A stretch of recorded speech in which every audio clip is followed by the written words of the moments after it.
Pagising ko pa lang ng umaga ay naligo na agad ako para maihatid sa eskwelahan ang mga inakay ko dahil papasok sila ng maaga. Proud ako sa mga inakay ko, mga bagay na hindi ko nakakamit noon.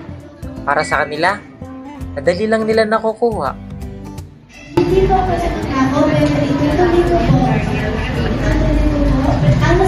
Dahil naihatid ko sila na maaga din ako mag-ayos ng barbershop. Kadalasan, pagdating ng customer, walang pinipiling oras. Tipong kabuti na bigla na lang sumusulpot.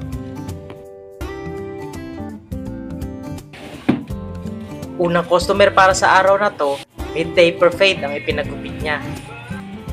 Ganda. Stig ng At ayun, sumama ang panahon. Kaya hindi araw-araw ay Pasko. Kaya naisip kong magluto ng nilagang baboy. Dahil sa biglang paglambig ng panahon. Habang nanonood ng Waikiki at nag-edit ng mga videos.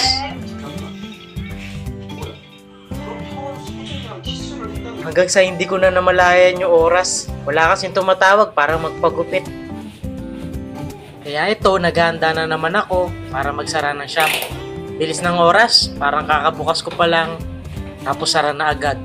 Pero ayos lang, hanggat may bukas, may mga buhok pa din na handang magpatabas.